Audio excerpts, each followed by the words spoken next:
Welcome to our deep dive today. We're going to be looking closely at malignant hyperthermia in dogs.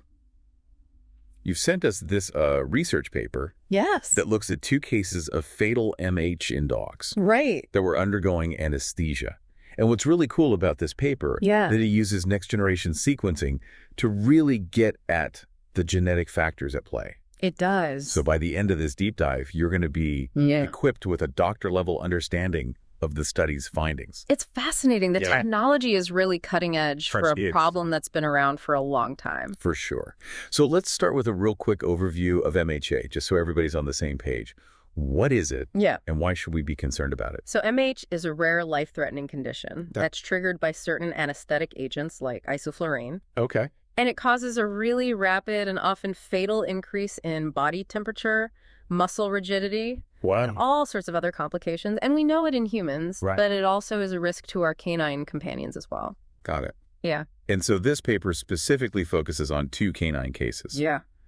Can you walk us through what happened with these dogs during their procedures? Yeah. So there's a 7-year-old pit bull mix that was undergoing an MRI. Okay. And then a 1-year-old golden retriever undergoing neutering and some dental work. And sadly, both dogs ended up displaying classic signs of MH during anesthesia. Oh, no. So things like rapid breathing, what we call tachypnea, elevated heart rate, tachycardia, dangerously high fever or hyperthermia, and muscle rigidity. And despite the veterinary team intervening right away, both cases unfortunately resulted in cardiac arrest and death. It's crazy how fast that can happen. That's very cute. So then the paper really digs deep into the genetics to try to figure out what went wrong here. Right. They used next-generation sequencing, which allows us to analyze a person's or a dog's entire genetic makeup. The whole thing. To identify novel variants in a gene called RYR1 in both dogs. RYR1. What does this gene do?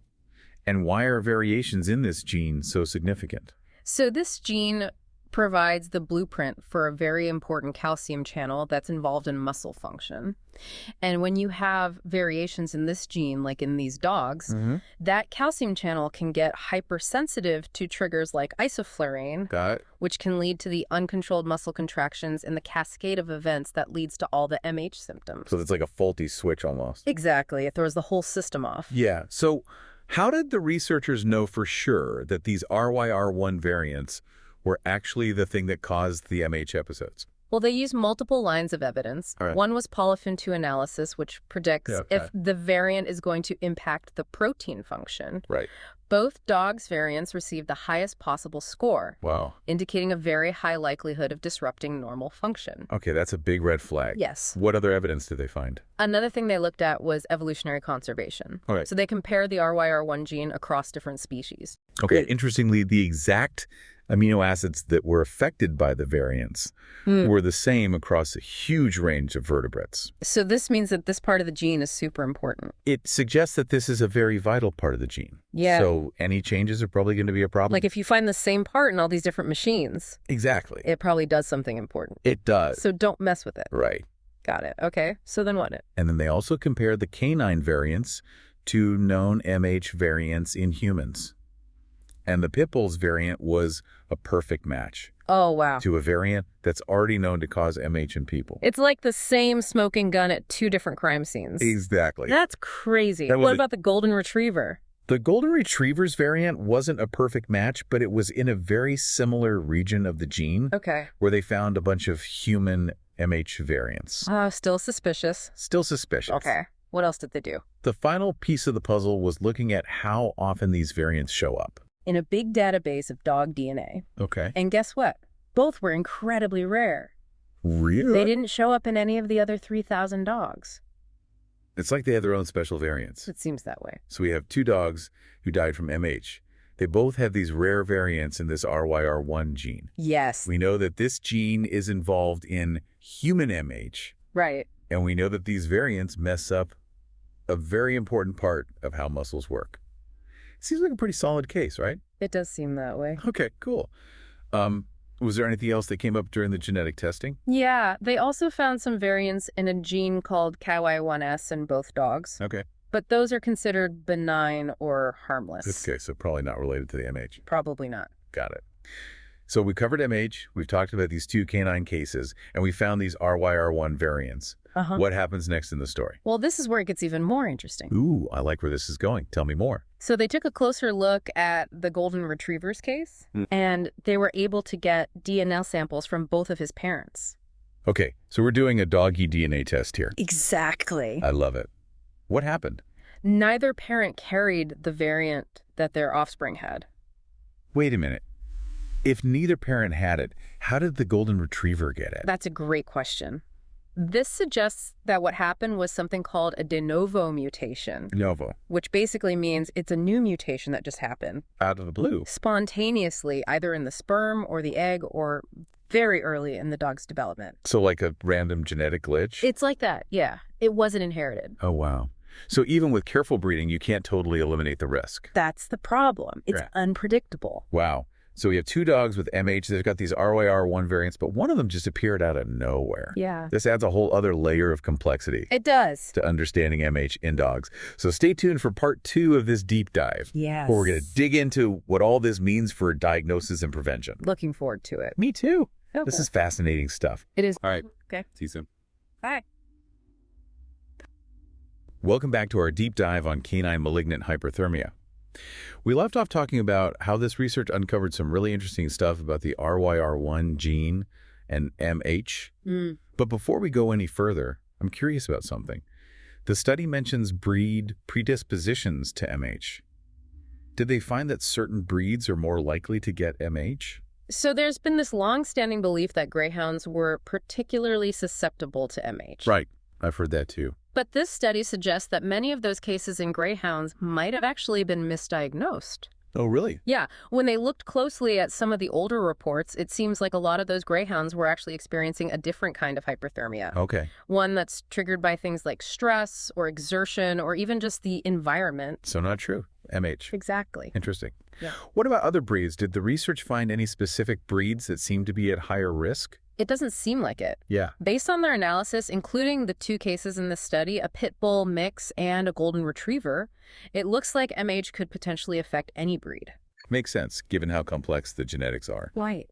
Now, the study also mentioned a possible sex bias in canine MH. Can you tell me more about that? They observed that male dogs might be more prone to MH, which is interesting because we see a similar trend in human MH. So there might be a male bias. It seems that way, but we still don't fully understand why. Another MH mystery to solve. One of many. Okay, so we've debunked the Greyhound myth. We've established that MH is a potential concern across breeds, and there might be a male bias.